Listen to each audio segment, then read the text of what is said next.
Kumaran to make her maiden speech. Thank you, Madam Deputy Speaker. I'm grateful for the opportunity to make my maiden speech with my parents and husband in the gallery today. I congratulate the Honourable Member for Eastleigh, who gave an impassioned speech, showing how deeply they care for their community, its heritage, and in particular the history of caring for refugees, and spoke so lovingly of her late parents. Madam Deputy Speaker, it's the honour of my life to be elected as the first ever MP for Stratford and Bow. I was born in East London. I've lived in Stratford and in Bow. I studied at one of our brilliant local universities, Queen Mary, and to go from local student to local MP in 20 years has been quite the homecoming. And not getting our declaration result until nearly 6 a.m. Really did bring back memories of stumbling home from uni. I pay tribute to the force of nature, Lynn Brown, who served her home, West Ham, as the Member of Parliament for 19 years, with 36 years in total of selfless service to communities in Newham. A true East London girl, her guidance and support have been invaluable. I have no doubt her contribution to the East End and public life will continue. I also inherit Bow from my honourable friend for Bethnal Green and Stepney. Another trailblazer, the first Bangladeshi origin woman elected to Parliament.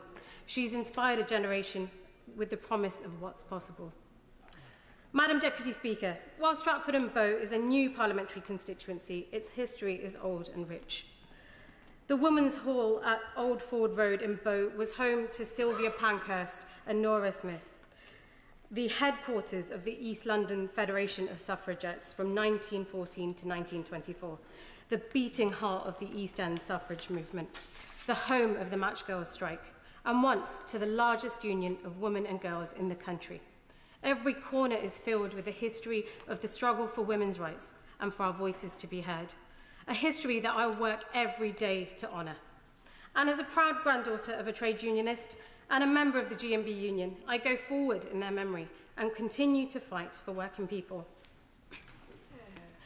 Parts of my constituency have been represented by illustrious political figures, Charles Key, Keir Hardie, Lansbury and Clement Attlee, who led the Labour government that created our beloved NHS.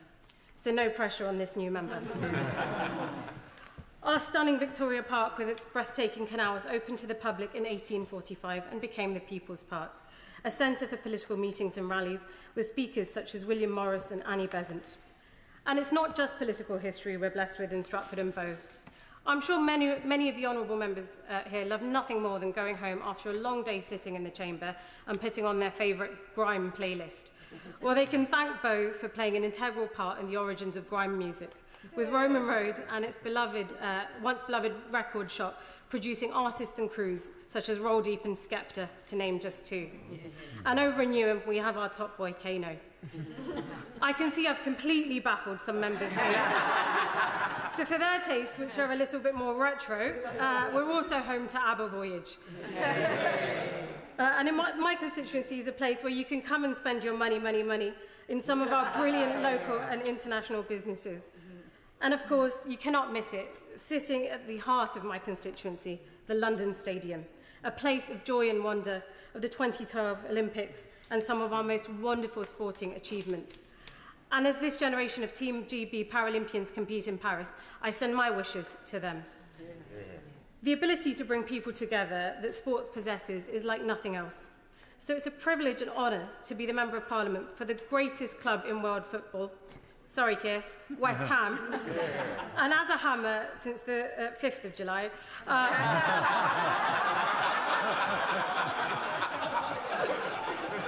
I'm proud to forever be blowing bubbles. And I know there's several Hammers fans on these benches and throughout the parliamentary estate. Probably more of us than there are members in the opposite benches. Stratford and Bow is a wonderful and vibrant and diverse constituency, and our current heritage lives up to its history. Forest Gate, the home of independent cafes and shops.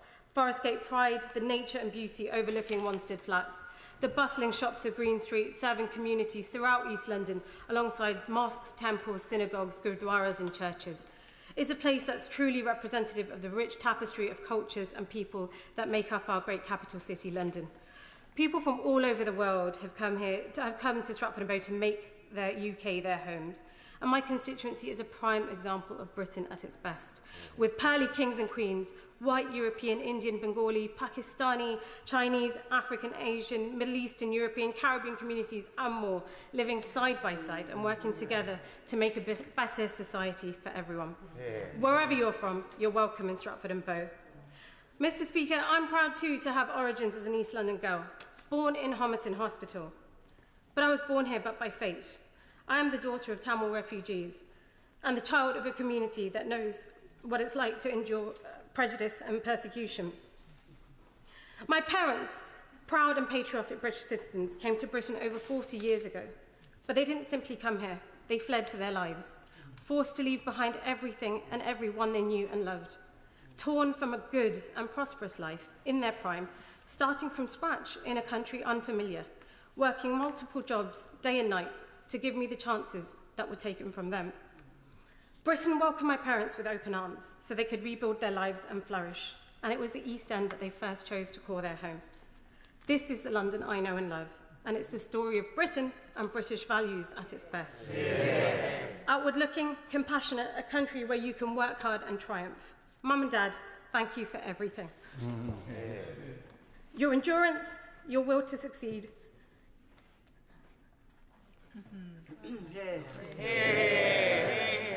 You are part of the success story of Britain. And there's a story that can be found in every corner of Stratford-on-Bow and in every part of Britain. The hope and aspiration for a better tomorrow that all parents have for their children, the dreams of a safe and secure life. And it's this hope and determination to fight for a better future that this Labour government will work hard every day to deliver. And whether you were born in Stratford-on-Bow, came here in search of a better life, or just moved to the best bit of London, whatever your start in life, I'll make sure your voices are heard and your voices are valued. And I pledge to work day in, day out to tackle the root cause of poverty, to fight for more police on our streets so that women and girls feel safe to walk home at night, so that parents don't have to worry about knife crime, so that young men aren't having to look over their shoulder when they walk home after dark, and to fight for an NHS that's here for us in our time of need, where patients can be seen in wards, not corridors. Delivering my maiden speech during the GB energy debate is apt. Climate change remains one of the greatest challenges of our time, and we must redouble our efforts. Before I came to this place, I worked internationally on climate action with cities around the world, the United Nations and civil society to help stop our world going past the point of no return, to ensure that generations who come after us have a world that's not been destroyed because of our failure to act or our fear of being bold. Madam Deputy Speaker, finally, I feel deeply the responsibility I have to repay the faith the people of Stratford-on-Bow have placed in me, and the duty I have to be their voice here in Westminster. I'll work every day for this, and for the values and pledges I was elected on. Thank you. Yeah.